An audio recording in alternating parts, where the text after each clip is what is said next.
My name is Eleanor Pratt. I'm 68 years old. That morning began the way most of mine did. Quiet, slow, wrapped in the sound of the furnace humming through the vents. The light over Lake Mendota filtered pale and soft through my kitchen curtains. I'd just poured the first cup of coffee when I heard the thud. One sharp sound, then another from down below. "Owen," I called out, expecting the usual reply, something teasing about my ancient stairs or haunted tools. But nothing came back. I wiped my hands on a towel and turned toward the basement door. It stood ajar, a thin line of darkness spilling into the hallway. My grandson had been down there only 10 minutes, checking the furnace for the draft I'd mentioned last night. He was the kind who noticed things, the uneven hinge, the faint drip in the sink, and fixed them before anyone else thought to ask. He'd learned that from my late husband, Raymond. Another thud. Then footsteps, quick, uneven climbing, fast. Owen appeared at the top of the stairs, breathless. His face had lost all its color. He looked at me as if I were standing on the edge of something he couldn't let me see. "Grandma," he said, his voice shaking, "we need to go, now." I blinked, unsure I'd heard right. "Go where? What's wrong? Just get your coat. Don't call anyone. We leave right now." The mug slipped from my hand and shattered on the tile. Steam curled from the spilled coffee between us. Owen never scared easily. He'd rebuilt engines, worked on roofs, pulled nails out of boards with his bare hands. But in that moment, he looked like a boy again, frightened and trying not to show it. "Owen," I said slowly, "you're shaking. What happened?" He glanced toward the open basement door, then back at me. "Please, trust me. We can't stay here." The air in the kitchen shifted thicker somehow, heavy with something I couldn't name. For the first time in months, I noticed how cold the floor felt beneath my slippers. A draft carried up from below, faint but sour, the kind of smell you don't recognize until it's already been around too long. I stepped toward him, still refusing to believe this was anything more than an accident, a burst pipe, maybe a leak. "Tell me what's going on," I whispered. He took my arm, gentle but firm. "Later. We just need to get out first."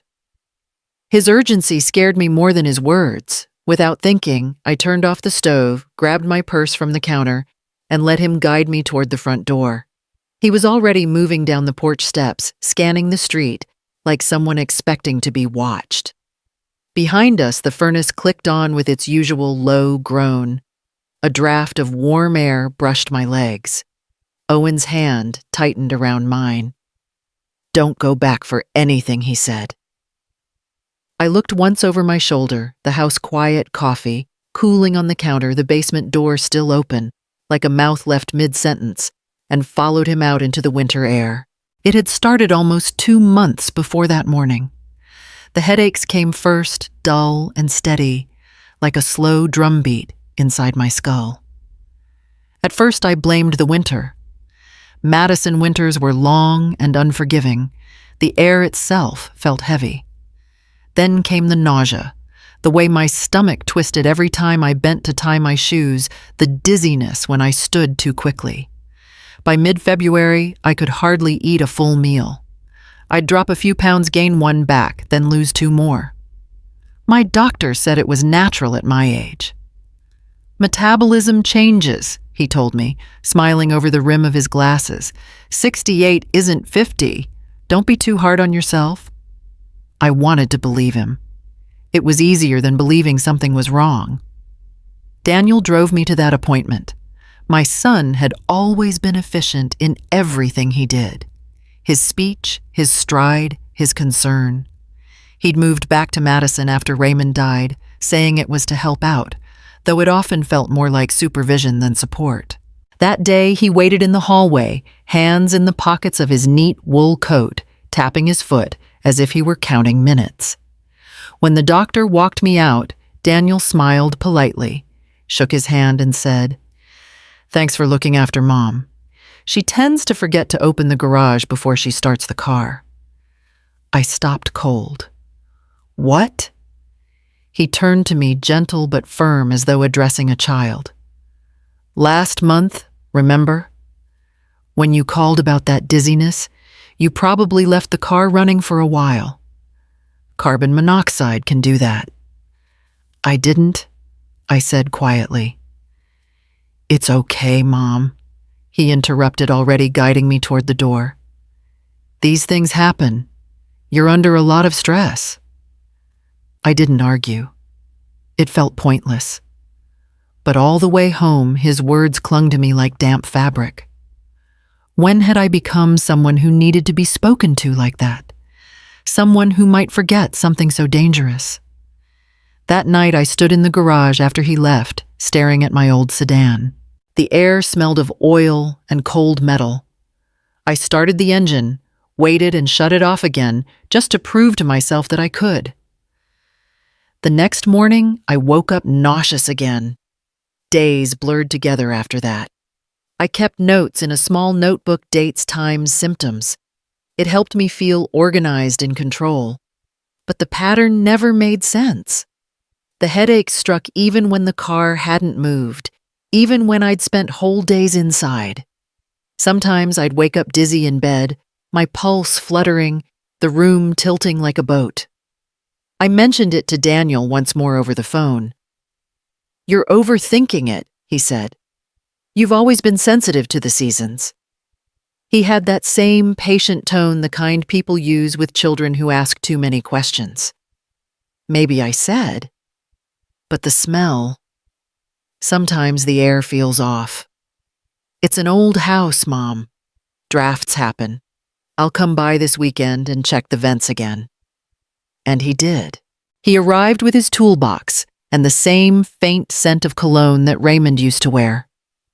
He spent hours downstairs clanging metal, muttering about insulation. When he came up, he said everything was sealed tight, now more efficient. He smiled, proud of his handiwork. That night, the air in my bedroom felt different, warmer but heavier. I opened the window a crack, but the cold wind burned my throat. I shut it again and lay awake, listening to the furnace hum through the house Raymond had built with his own hands. When I finally drifted to sleep, I dreamed of him sanding the staircase, sawdust glinting in the light, the smell of varnish thick and sharp. He turned toward me in the dream, eyes bright, lips parting as if to speak. I woke with the taste of metal in my mouth. There are mornings when I still expect to hear the rhythm of hammering beneath the hum of the furnace.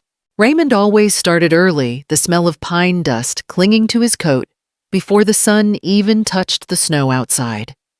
He was a builder in every sense of the word, of houses, of small joys, of the kind of life that stayed standing even after storms. He built this house for us in the early 80s with his own hands and a stubborn heart. Every board and joint carries his patience. The oak banister still feels warm when I run my fingers along it, polished by years of touch. The cabinets he carved in the kitchen haven't sagged a single inch. When he used to measure wood, he'd squint down the line and murmur, "If it's worth building, it's worth building right." That sentence lived with him and with me long after he was gone. When he died, people said I was lucky to have the house, that it would keep me safe. I suppose that's true. Its bones have never betrayed me. On cold nights, I sometimes sit by the front window and imagine him outside shoveling the walk, pausing to wave through the glass. The maple tree he planted the year Daniel was born still stands out front, strong and patient, just like he was. After his funeral, Daniel took over the maintenance. It was his way of showing care, though he did it with the precision of an engineer, not the soul of a craftsman. He modernized where he could, sealed vents, replaced thermostats, repainted old walls in colors Raymond would have called too polished. I didn't mind at first. Change made Daniel feel useful. But the truth is, this house never needed fixing. Raymond built it to breathe. He left small air gaps under doors' vents that let warmth flow through corners most people forgot. He used to say air moves like people, it needs space to go where it's meant to. Daniel called those spaces inefficient and filled them. Sometimes I think the house resists it. The floors creak louder now, as if complaining about being too sealed, too quiet. I like to imagine Raymond's work pushing back, trying to stay alive beneath the layers of his son's improvements. I still keep his tools in the basement. The handle of his hammer is worn smooth, the edge of his chisel blunted from decades of care. I can't bring myself to throw them out, though I haven't used them in years. When Owen visits, he sometimes polishes them, lines them up neatly on the workbench, and says they remind him of his grandpa. That small ritual, his hands cleaning what Raymond's once held, feels like a bridge between them. In the evenings, I walk through each room and run my palm along the walls, tracing the places where Raymond's hands shaped what would become our life. The house answers in creaks and sighs, familiar and steady. For years, I believed it would outlast everything, grief, loneliness, time itself. Now, standing in the hallway, with the faint smell of varnish still buried in the wood, I feel something different under my fingertips. The walls are colder, the air heavier. The home that once felt alive now feels like it's holding its breath. The first crack appeared above my bedroom window, a thin gray line that split through the cream paint. I told myself it was nothing, just the house settling the way old wood does. Raymond used to say the walls shift with the seasons, like bones finding their rest. But by the end of the week, 2 more had formed, one near the ceiling, another creeping down the corner by the closet. When I ran my fingers along the newest one, a faint chill leaked through. I called Owen. He arrived that afternoon, his truck tires crunching over the leftover slush. When I opened the door, he smiled the way he always did, gentle, patient, but his eyes lingered on me as if counting the lines on my face. "Let me see these famous cracks," he said, setting his toolbox down. We went upstairs. I told him the drafts were getting stronger, that the house was making new sounds at night. He listened quietly. In the afternoon light, every flaw in the plaster seemed to surface. "Here," I said, pointing. It started small. He crouched, running his finger along the longest line, pressing at the plaster. "These aren't just from settling," he said. "They're too sharp, too new." He glanced toward the baseboard vent. "Did someone repaint in here, Daniel?" did I said. "Just before Christmas." Owen's shoulders stiffened. He leaned closer, frowning. "He sealed this vent. Look, the paint's over the screws." I stared at it, uncomprehending. He said it was drafty, that he was fixing it. Fixing it how Owen's tone was calm, but his eyes weren't. I remembered how Daniel had spent that weekend upstairs with his paint cans, telling me to rest. I'd thanked him for taking care of things. The thought made my stomach twist. Owen pulled over a chair and tapped the vent. The sound was dull, solid. "You should feel air here," he murmured. He placed his palm against it, waited. Nothing. No warmth, no hum. "Maybe the filter needs changing," I said weakly. "Maybe." He didn't believe it. His gaze swept the room again, tracing faint differences in color between walls. Then quietly, "Do you still have a carbon monoxide detector in here?" "Of course." I pointed at the ceiling. Daniel tested it when he painted. It beeped. Owen dragged the chair beneath it, pressed the button. No sound. No light. He pressed again. Nothing. "It always beeps," I whispered. He climbed down slowly, turning the device in his hands. "Battery's in. But it's dead." His voice was too calm. "I'll bring a new one next time."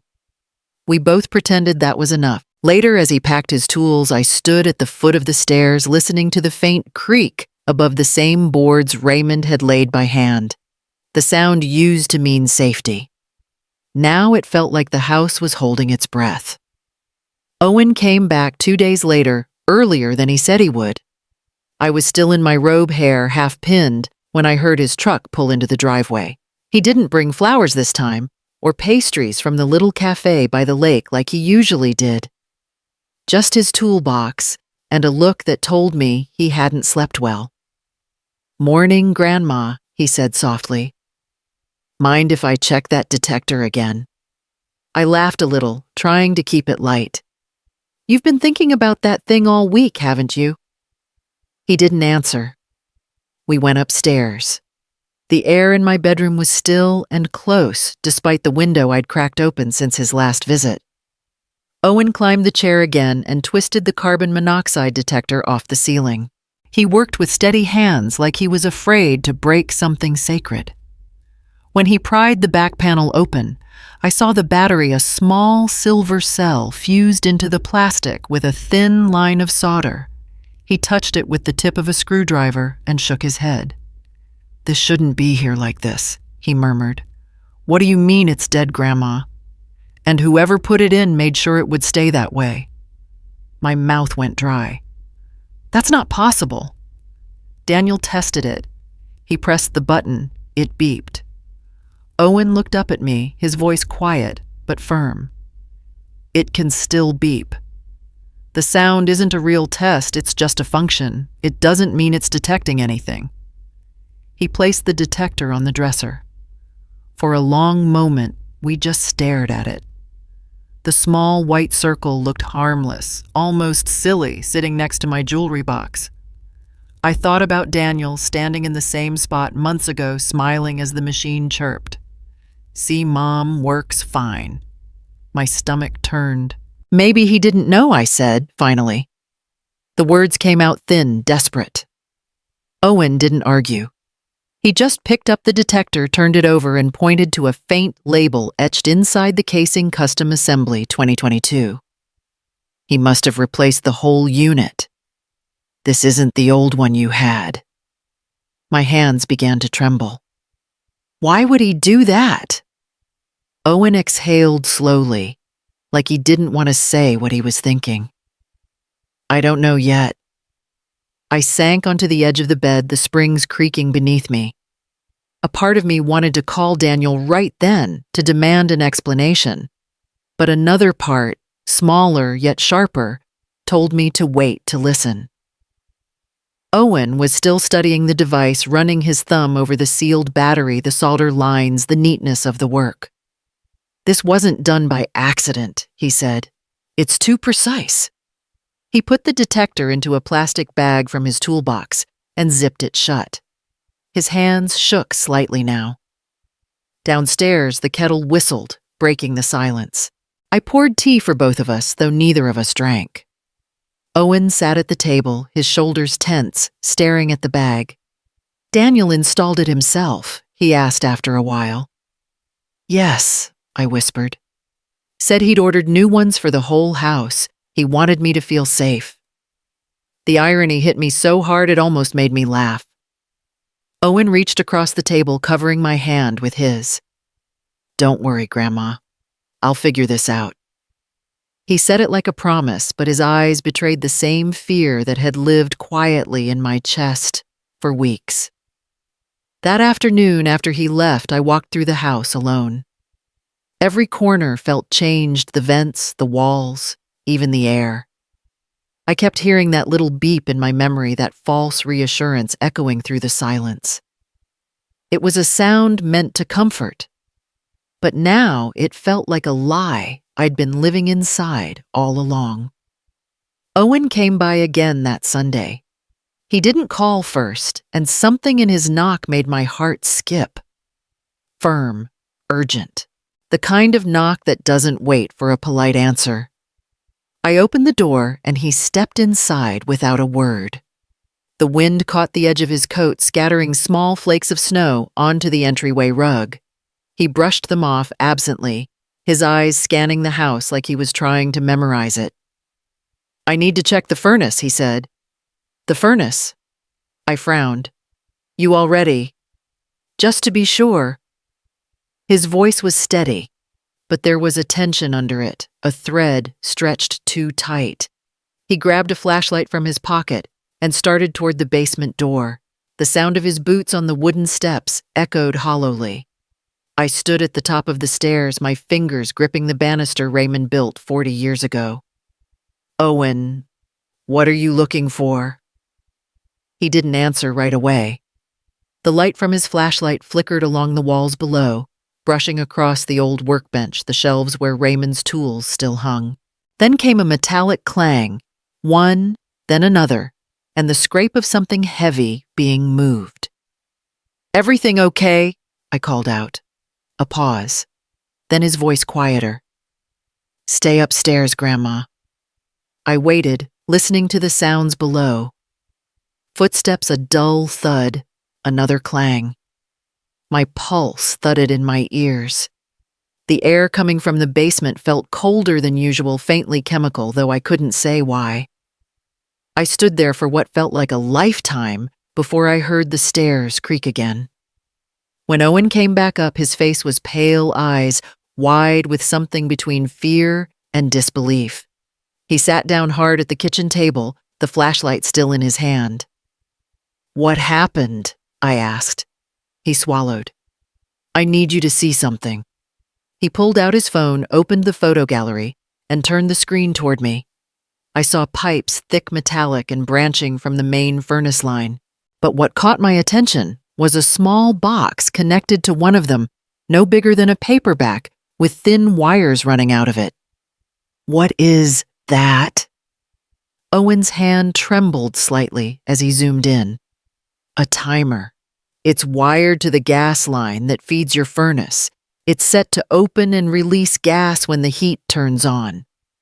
I stared at the screen, not understanding. "That's impossible. Why would anyone?" "This isn't an accident, Grandma." His voice broke slightly. "Someone built this, engineered it. The wiring's too clean, the fittings too exact. Whoever did this knew what they were doing." The words sank in slowly, like cold seeping through a floorboard. "Engineered." I repeated, my mouth dry. "You mean intentional?" He nodded. "Yeah, intentional." For a long moment, we just sat there. The furnace hummed faintly from below, steady and innocent. It had always been the heartbeat of the house, the sound that meant warmth, safety home. Now that same hum felt menacing, like something breathing that shouldn't be. "Daniel's the only one who worked on the vents," I said, finally. The words tasted foreign wrong. He said it was for efficiency, that he was saving me money. Owen didn't respond. His jaw tightened. "It would take hours to install this," he murmured. "Weeks to plan it right. He must have done it when you weren't home." I looked toward the basement door, half expecting to hear movement again, though the house had gone utterly still. The walls seemed to lean in around us. Owen reached across the table and took my hand. His was cold, calloused, shaking slightly. "Grandma," he said softly, "we can't stay here tonight." I wanted to argue, to tell him he was wrong, that this was just a misunderstanding, that my son would never. But the words wouldn't come. The furnace clicked again, its fan turning over. A faint rush of air came through the vent beside the table. I caught the scent of something metallic, almost sweet. Owen stood up so fast the chair legs screeched against the floor. "Pack a bag," he said. "Right now." And this time I didn't argue. Chapter 7. The Engineer's Hands. Owen's words stayed long after he left the room. Someone engineered this. I sat in the quiet kitchen staring at the photos still open on his phone pipes, wires, a small mechanical box wired to the furnace line. The joints were too clean, the cuts too precise. That wasn't chance. That was Daniel. My son's hands had always worked like that, careful, exact, unfeeling. He was never like Raymond. My husband built with instinct and calloused palms, believing every structure held a bit of the soul that made it. Daniel, even as a child, preferred precision over touch. When Raymond sanded planks in the garage, Daniel covered his nose and said the smell made him sick. Wood breaks, he'd told his father once. Machines don't. Raymond had laughed, wiping sweat from his brow. Then build good machines, son, but don't forget the people who'll live with them. Daniel only rolled his eyes. Even at 12, he thought he was smarter than the rest of us. Years later, when Owen was born, it was Raymond who taught the boy how to hold a hammer, how to listen for the grain. Daniel was already working in Milwaukee, sending gifts instead of visits, gadgets, models, things with blinking lights. When he did come home, he'd stand by the window watching father and grandson in the yard silent. One summer, I caught him watching them build a small deck together. He shouldn't waste time on that, he'd said. On what I asked. Woodwork. It's obsolete. He left before dinner that night. After Raymond's heart attack, Daniel returned to help with the paperwork. That was when he first offered to modernize the house. I'd been too numb to argue. He said he wanted to make things easier for me. Sealed vents, new detectors, better heating. I thanked him then. I thought it was love. Now, sitting in that same kitchen, I realized it might have been design. Owen sat across from me, voice low, but certain. Grandma, these fittings are Dad's. The wiring, the regulators, it's his work. He built that system. I stared at the photo again. Every weld, every joint carried his precision. I remembered those same hands drawing blueprints on our table, winning science fairs, holding mine after Raymond's funeral. I'll take care of you now, Mom, he'd said. My throat tightened. He always said the furnace was inefficient, I murmured. Said the old vents were dangerous.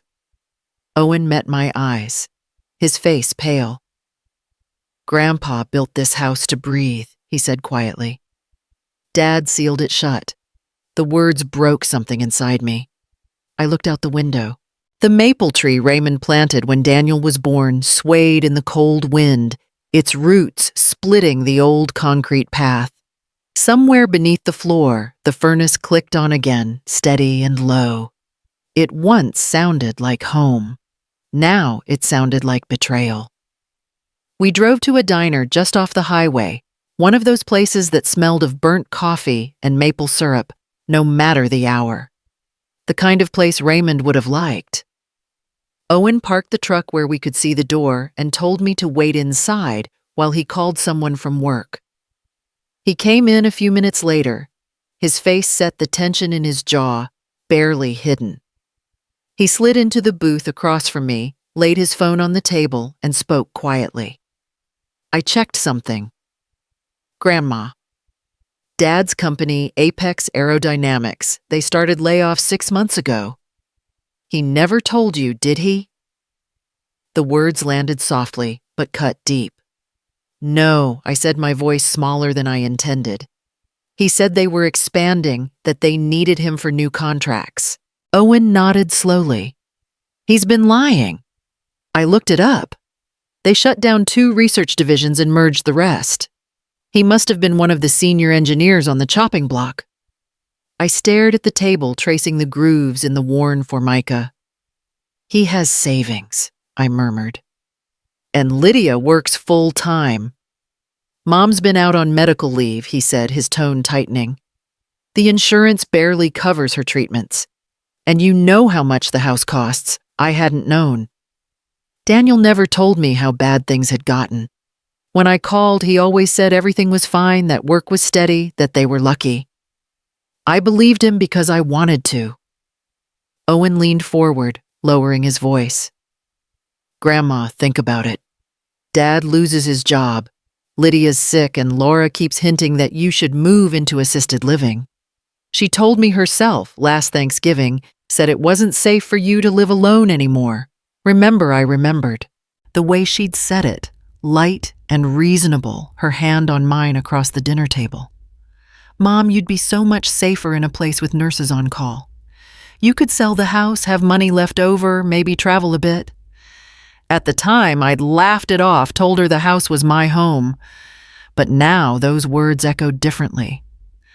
Owen pulled up another document on his phone, an article, a notice, something official.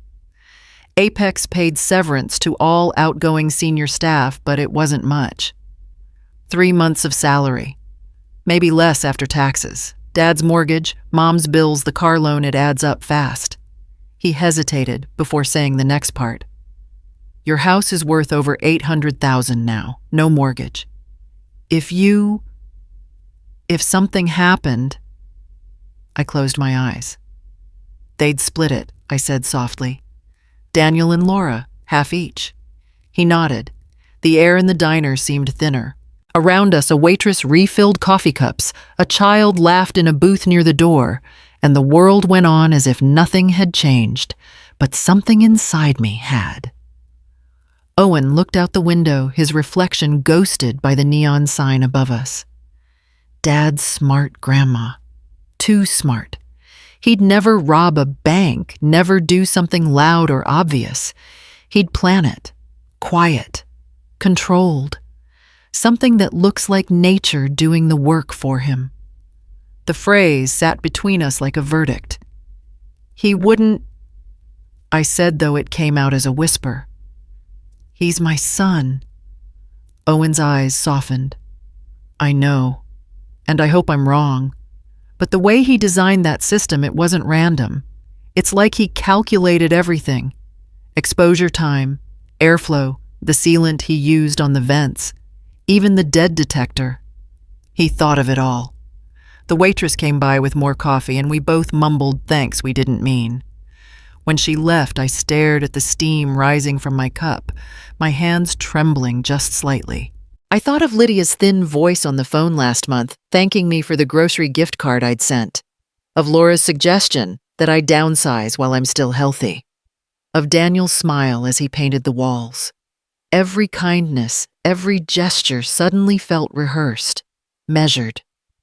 Owen reached for his phone again and locked it. It's all connected, he said quietly. Every problem leads to the same solution. Money, I finished for him.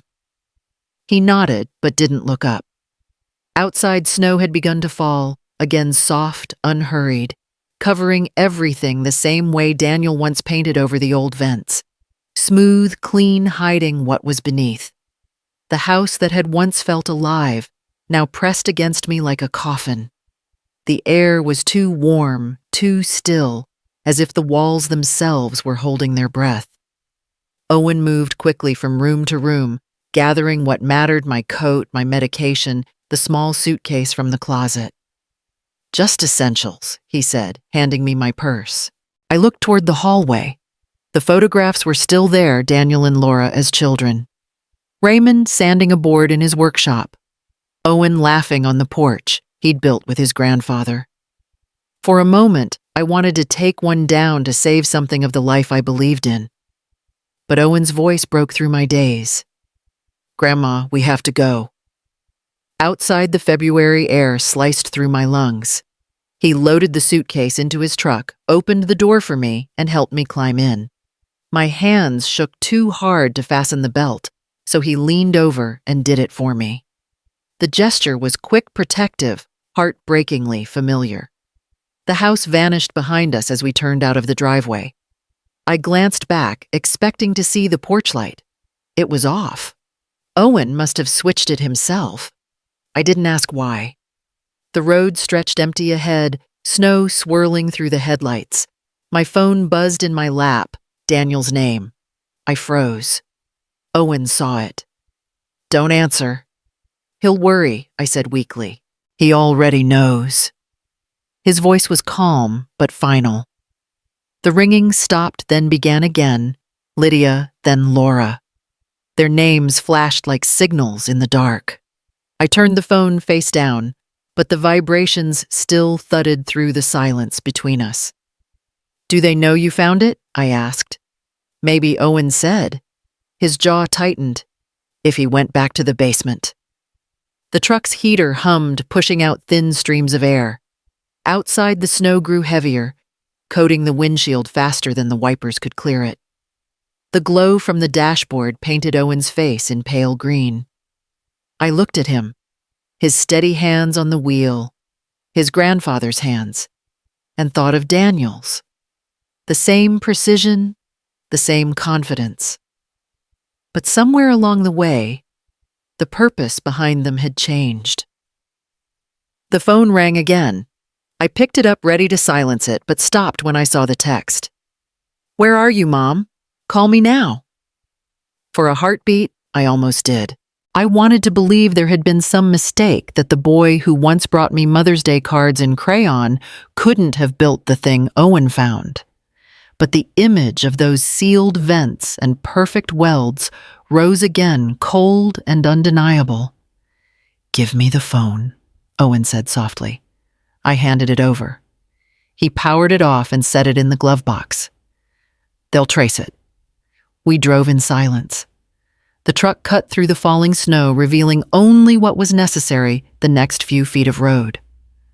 I clutched the framed photo of Raymond, his hand resting on the porch railing, sunlight glinting off his wedding ring. Owen turned onto a narrow road leading north. "We'll find a motel," he said, "just for tonight." I knotted my throat too tight to answer. Behind us, the house disappeared into the storm. What Raymond built was meant to last forever, but forever, I realized, only holds when love doesn't turn against its own walls. Chapter 10. The Diner on Route 12. The diner sat alone off Route 12, its neon sign flickering through the storm like a heartbeat. Inside, the air was thick with coffee, bacon grease, and the low murmur of truckers passing time. Ordinary life carried on around us while mine had quietly come apart. We took a booth in the back, near a window fogged with condensation. Owen sat across from me, his reflection restless in the glass. The waitress, a woman with gray roots and tired eyes, poured us both coffee without asking. He ordered toast just to make her go. When she left, he leaned forward, voice low. I looked closer before we left. The setup in the basement, it's a timer, connected to your furnace line. I frowned the words, not yet forming meaning. A timer. It triggers a slow carbon monoxide release whenever the heat turns on, he said. Not enough to kill you right away, just a little each night until it looks like natural decline. Headaches, confusion, dizziness. Then one day, you don't wake up. The coffee cup trembled in my hands. So every night, every time the heat came on, you were breathing poison, he finished. The world tilted. I looked down at the cracked linoleum at the crumbs someone had left behind, trying to anchor myself in something real. The doctor said I was fine, I whispered. Just getting older. Owen unlocked his phone and showed me the photos again, pipes wiring a metal box, fitted with wires as neat as surgical stitches. This wasn't amateur work. Whoever did this knew the system inside out. I didn't need him to say it. Your father. Owen's silence confirmed it. He's an engineer. I said the word sour in my mouth. He'd know how to do it. Owen nodded once. And how to hide it. The waitress returned with the toast and left, again no words this time. I couldn't lift my cup. My hands had gone cold. The hum of the diner's heater seemed suddenly cruel. Why, I asked finally. Owen hesitated. Money. Maybe panic. Maybe both. I looked out the window at the swirling snow. My will splits everything between them. Exactly. His voice softened. If you were gone, they'd inherit everything. Daniel, Laura. It's the perfect setup. No suspicion, no investigation. The logic was unbearable. Daniel had always planned, always calculated. Even love had been something he measured gifts instead of time efficiency, instead of warmth. I remember Christmas, I said quietly. He replaced the vents and told me not to worry. Said I deserved to rest. I baked him pie. Owen's jaw tightened. He didn't see you as a person anymore, Grandma, just an equation to solve. He opened an email draft, attaching the photos. I'm backing it all up, cloud storage, my email, yours. He won't be able to erase it. His fingers flew over the screen, calm and precise, so much like Raymond's when he built. Only this time the building was for defense. I watched the small bar fill on the screen, sending evidence of betrayal into the world. Outside, a truck rolled past headlights, flaring against the snow. When he was done, Owen looked at me. It's safe now.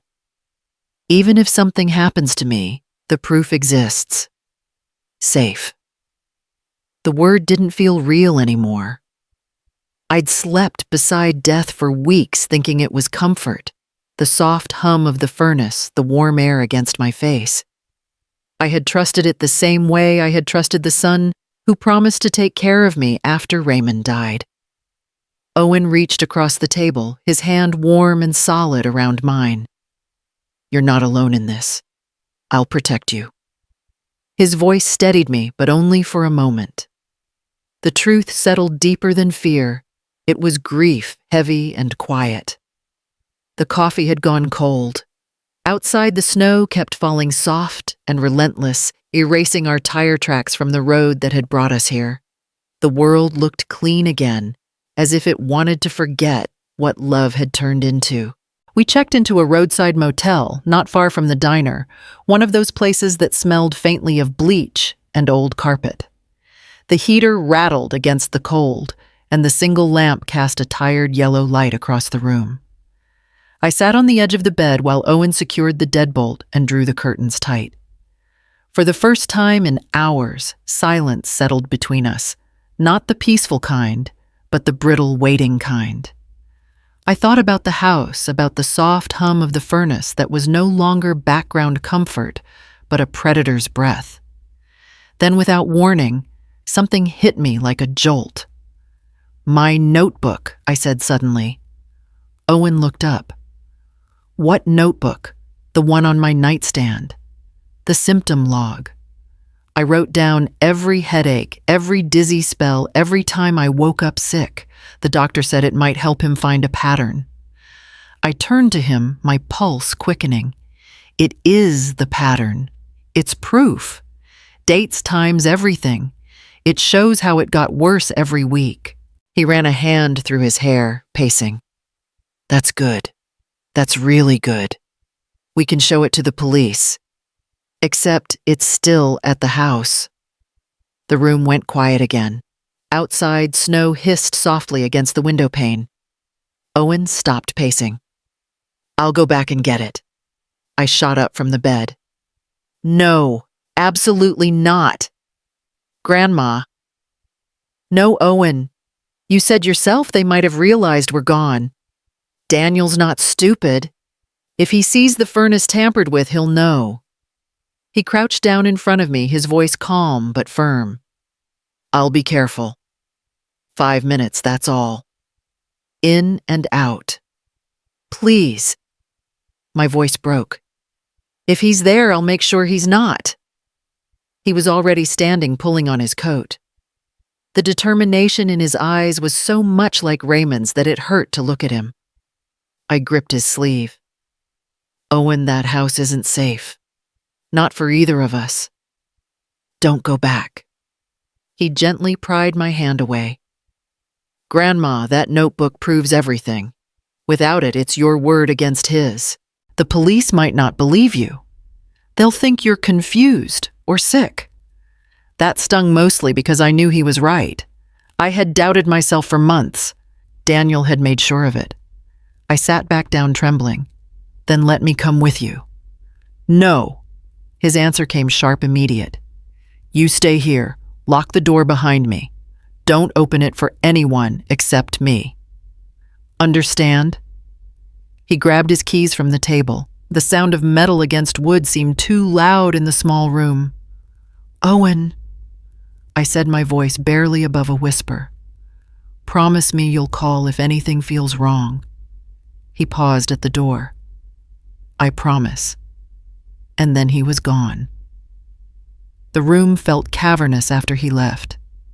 I locked the door, slid the chain across, and sat by the window, staring at the snow thickening outside. Each flake caught the orange light from the parking lot lamps, swirling like ash in the wind. Minutes passed, then 30, then 45. Every sound made me jump. Footsteps in the hallway, a door closing down the corridor, the hum of the vending machine. I checked the clock over and over, counting seconds between breaths. I pictured him walking through the house, boots quiet on the wood floor, the air thick with the scent of paint and gas.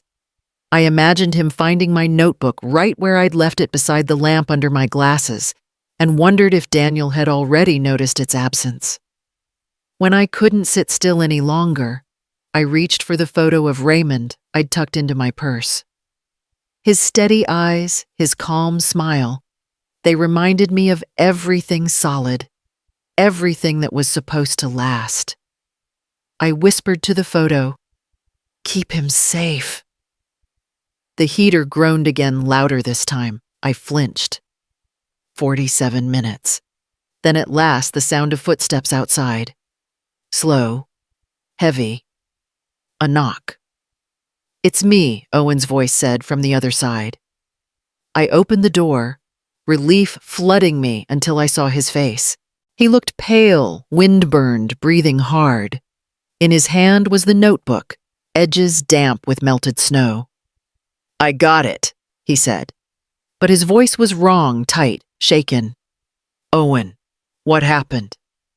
He locked the door behind him and leaned against it, eyes wide and hollow. "Dad was there," he whispered. "And Mom." The notebook slipped from his hand and fell to the floor. Owen was still catching his breath when he sank into the chair by the window. The notebook lay between us, its pages warped from snow. I stared at it too afraid to touch it, as if the ink itself could burn. "They were there," he said finally, his voice low and raw. I parked by the old maple tree and cut through the yard. The lights were on. I heard Dad in the kitchen. He was on the phone. My hands tightened around my knees. What did he say? Owen swallowed hard. He said, "If the police see that house, we're done. And Mom, she was crying, but not the way you'd think. She said, 'We just need to find them before they talk to anyone.'" The words sank like stones into the quiet. I felt them settling inside me, cold and certain. My son and his wife planning hiding, scrambling to stay ahead of the truth. Then I heard something else. Owen continued. He told her, "They can't prove anything without that notebook." My breath caught. He looked at me, then his eyes full of exhaustion and guilt. That's why I went back in. I had to get it before they did. I wanted to scold him, to tell him he'd risked too much, but the words refused to come. Gratitude and terror mixed until I could barely tell one from the other. The phone on the nightstand lit up suddenly, vibrating across the surface. I jumped. The caller ID glowed Daniel. "Don't answer," Owen said. The ringing stopped, then started again. "Lydia." A second later, another call. "Laura." The pattern repeated, relentless. "Turn it off," Owen said sharply. But I couldn't move. My hand hovered over the phone, the familiar names flashing like ghosts of another life. My children. My voice trembled. "They won't stop until I answer." "That's the point," he said. He reached over and switched off the phone, cutting the sound mid-ring. The sudden silence felt heavier than the noise had. Then 3 knocks at the door. Soft, almost gentle. We froze. "Mom," a voice called from the hallway. "Daniels." My blood ran cold. "Mom, please open up. We just want to talk." Owen was already moving, snatching the notebook from the table, shoving it into his bag. His voice was barely a whisper. "We have to go. Now." Another knock, louder this time. "Mom," Daniel said again, the pleading tone cracking into something sharper. "Don't make this worse. You're confused.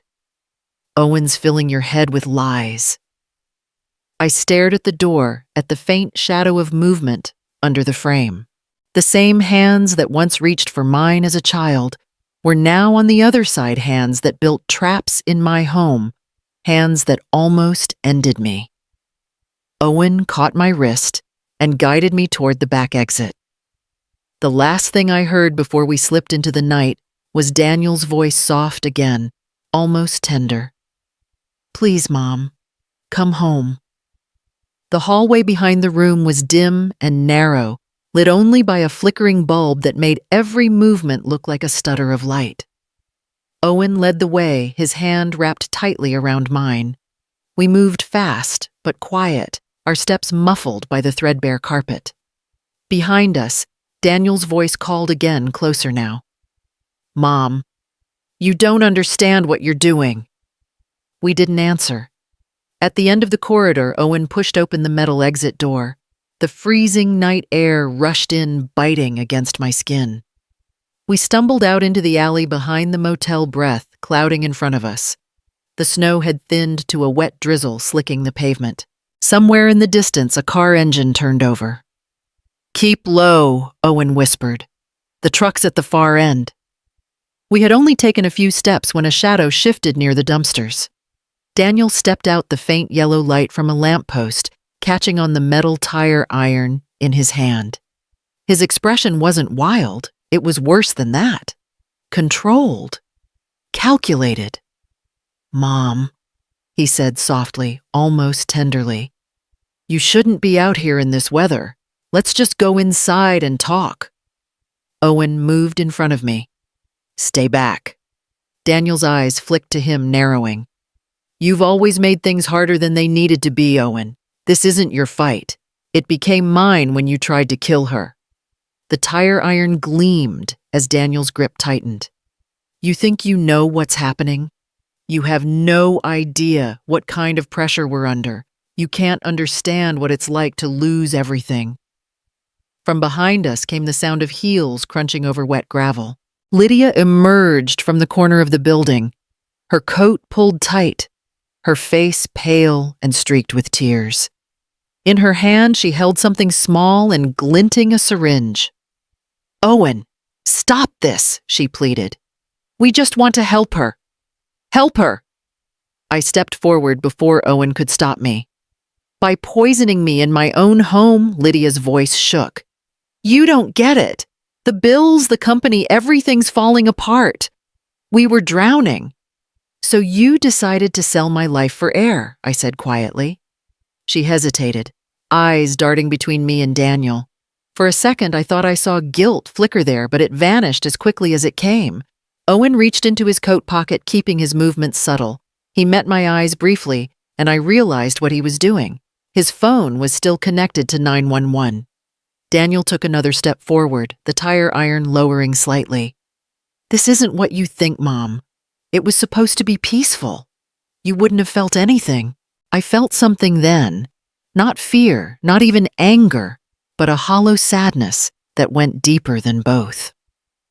"Your father built that house with his hands to protect us," I said. "And you turned it into a weapon." Daniel's face twitched, something breaking in his calm mask. "You don't understand," he hissed. "Everything I built is gone. The house was all that was left." Owen's voice was steady. "You could have asked for help." He laughed bitterly. "From who? The son who threw away a degree to work with wood? Or the mother who never saw what I sacrificed to be more than him?" For a moment, no one moved. Then Lydia stepped closer, the syringe glinting under the streetlight. "Let's just end this," she whispered. "Please. Before it gets worse." Owen shifted his stance, pulling me a half step behind him. "It's already worse," he said. Then faint at first, but growing louder, came the sound sirens cutting through the cold air. Red and blue light began to flash at the far end of the alley, painting the walls in color. Daniel's head snapped toward it. His hand tightened on the tire iron. "What did you do?" Owen didn't move. "I called them. They've heard everything." Lydia's hand trembled. The syringe slipped and clattered to the ground. Daniel took one desperate step forward, but before he could speak, a voice shouted from behind the police car doors. "Drop the weapon. Hands where we can see them." The command sliced through the chaos. Daniel froze. The tire iron hit the ground with a dull clang. Officers moved in flashlights cutting across the alley.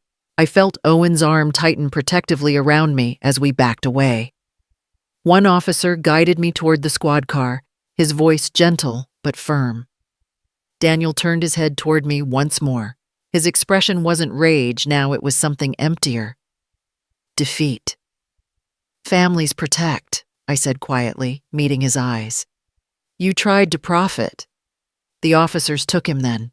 The red and blue lights flickered against the wet pavement, washing over the place where the trap had finally come undone. The flashing red and blue lights washed over everything: the motel walls, the melting snow, the sheen of the wet alley. It didn't feel real. I stood there in the cold, my hands trembling, as if my body had forgotten how to hold still. The air reeked of exhaust and damp metal, and somewhere beneath it all was the faint, sour smell of gas from the syringe Lydia had dropped. Officers moved quickly, precise, and professional. One of them, a woman with a firm but steady voice, guided me toward the back of a squad car. "Ma'am, we're going to take care of you. Are you hurt?" I shook my head, but my throat refused to work. The word no never came out. I just pointed at the notebook hanging halfway out of Owen's bag. That's the record I managed. My notes, every time I got sick. She nodded and signaled to another officer, who gently took the notebook and handed it to a man in a dark jacket.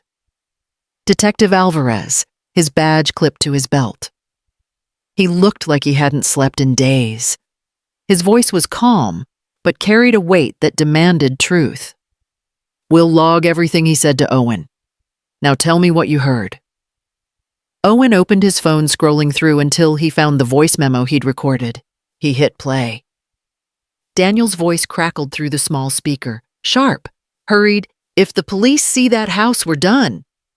Then Lydia's, soft and trembling, "We just need to find them before they talk to anyone." It was enough. Alvarez's jaw tightened. "That'll do." He nodded to the officers standing near Daniel. "Cuff him." Daniel didn't fight.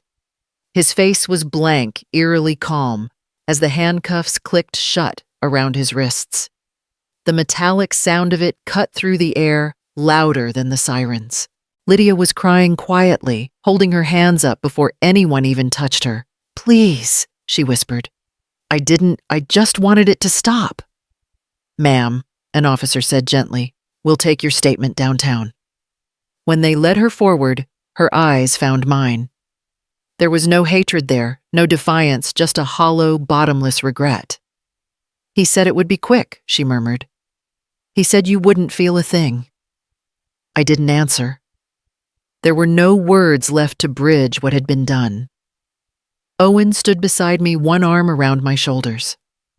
I leaned into him, my body finally shaking the way my voice hadn't. Not from fear, but from something deeper. Grief that had been waiting all along, patient and certain for this moment. The detective turned back to me. "We'll need you both to come in for statements once you're warm and rested. The evidence speaks for itself. Your notes, the recording, the setup in the basement. It's overwhelming. Overwhelming," I repeated quietly, as if the word might mean something else. I looked past him to where Daniel stood, his breath clouding in the cold, his hands cuffed behind his back. For a fleeting second, I saw not the man he'd become, but the boy he'd once been, the child who used to fall asleep on Raymond's shoulder in the garage, smelling of cedar dust and engine oil. When he glanced up and our eyes met, something flickered across his face. Maybe shame. Maybe something older than that. Then he looked away. The officers began cataloging everything the syringe sealed in a plastic bag, the tire iron wiped of snow, the notebook carefully preserved. The sounds of pens scratching radios, crackling boots, shifting on gravel, all of it felt mechanical, like the aftermath of a storm. Owen helped me into the warmth of the patrol car, where another officer handed me a blanket. I didn't feel the heat. My gaze stayed fixed on the alley outside, where my family, the same people who once built my world, were now being placed into two separate cruisers. When the doors closed behind them, the silence inside my car felt heavier than any sound. Owen reached over, resting his hand on mine. His grip was steady, but his eyes were wet. "It's over, Grandma," he said softly. But I knew it wasn't. Because justice wasn't peace. Justice didn't erase the memory of Daniel sanding the banister with his father, or Lydia setting the table for Christmas, or the laughter that used to fill my kitchen. Justice only marked where love had died and what it had cost to dig up the truth. I looked down at my trembling hands, the blanket slipping from my shoulders. The sirens faded into the distance, swallowed by the night. All that was left was the cold, the notebook, and the sound of my son's voice still echoing in my mind. It was supposed to be peaceful. The visitation room smelled faintly of disinfectant and stale coffee. A line of small booths divided by thick glass stretched down the corridor, each one holding its own quiet tragedy. I stood there, my palms damp against the cold surface, waiting for the guard to nod. When Daniel walked in, he looked smaller somehow, not in body, but in spirit. The orange uniform hung loose on him, his hair unkempt, his face pale from sleeplessness.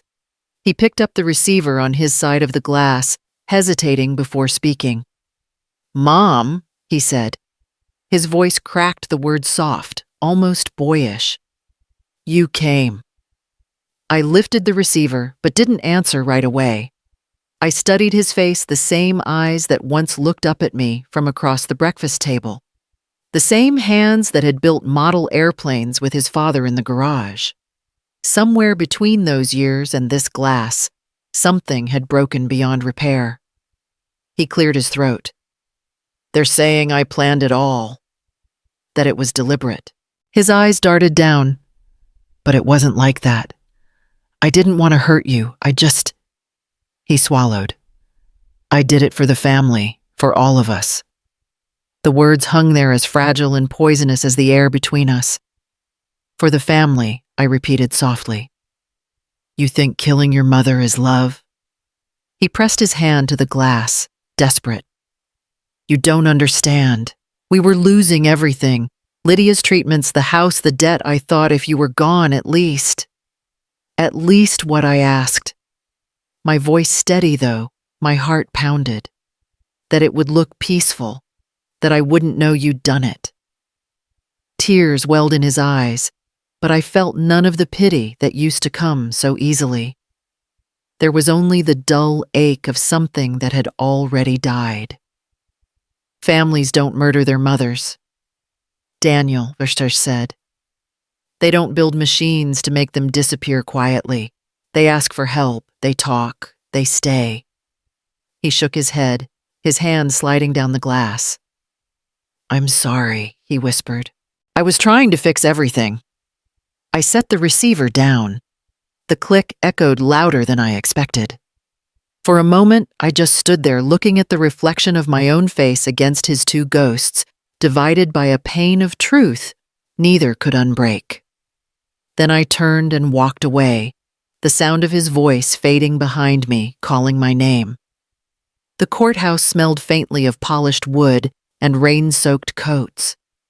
I sat in the second row, my hands folded in my lap, the air around me heavy with the quiet murmur of strangers waiting for the session to begin. Owen sat beside me, his jaw tense, his thumb tracing slow circles against the edge of my sleeve. When the bailiff called the case, the sound of chairs shifting filled the room. I looked up as Daniel was led in, wearing the same expression he'd had since the night of the arrest, somewhere between resignation and disbelief. Lydia followed, pale and trembling, clutching the small cross that had hung on her neck since her wedding day. And behind them, Laura, her hair tied back, eyes fixed straight ahead, as though refusing to see me at all. The prosecutor read out the charges in a tone stripped of emotion. The words came like strikes of a hammer: attempted homicide, conspiracy, fraud. The sentences blurred until only the numbers remained. 15 years, 10, 12. Daniel didn't look up when the judge spoke his name. Lydia cried quietly, shoulders shaking, her lawyer's hand steady on her back. Laura sat rigid, her face blank. I realized then how long I'd lived thinking silence meant strength. When it was my turn, I rose slowly. The court clerk handed me a folded paper, but I didn't open it. I didn't need notes for what I'd come to say. My husband built our home. I began, my voice steady. He built it to last, to keep wind and rain out, to make a safe place for his children. Every beam, every nail, every inch of that house carried his love. He used his hands for protection. I glanced toward Daniel. He met my gaze for the briefest moment before lowering his head. My son, I continued, took that same house and turned it into something else. He turned it into a weapon, and for months I didn't see it. I told myself my confusion was age. My weakness was just life catching up. I was wrong. The room was silent. Even the hum of the overhead lights seemed to dim. I am not here to hate, I said softly. Hatred has already done its part. I am here because the truth deserves to be spoken plainly. A home is meant to hold life, not take it. My throat tightened, but I pushed through it. What I lost cannot be returned. Not the safety, not the trust. But I still have something left, the memory of the man who built that house right. And I'll spend the rest of my years making sure his work is remembered for what it was, not what it became. When I stepped down, the judge nodded once, his face unreadable. The gavel fell, and with it a kind of stillness settled that felt nothing like peace, yet close enough to breathe in. As Daniel was led away, he turned once more, his lips moving in a soundless apology. I didn't answer. Outside, rain had started again, soft, steady, almost kind. Owen opened the umbrella for both of us. We walked down the courthouse steps, together, the sound of the city distant, the air tasting faintly of metal and rainwater. 15 years, 10, 12, they were just numbers now. What mattered was what I would rebuild from the silence they left behind. The new apartment was small, just 2 rooms and a balcony that overlooked Maple Street, but it was quiet. Peaceful in a way I hadn't known for years. In the evenings, the hum of traffic faded into a soft murmur, and I could hear the wind brushing against the maple tree outside the window. Owen had come every weekend since the move. He refused to let me lift a thing heavier than a teacup, insisting that after everything I'd earned the right to simply sit and watch. That afternoon he was in the kitchen, sleeves rolled up, a pencil tucked behind his ear. He worked with the same careful precision his grandfather once had, fitting the last of the handmade oak cabinets into place. The scent of wood and varnish filled the air, warm and familiar. When he stepped back, wiping his hands, I saw it, the grain of the oak catching the late light, the golden glow spreading across the room, like quiet memory. Grandpa would have been proud, Owen said, closing one of the doors gently. He'd say it's finally found a good home again. I smiled. He built those cabinets for me the year after Daniel was born. Said oak ages the way people should, slowly, honestly. We stood there for a moment, the light deepening the apartment, bathed in amber.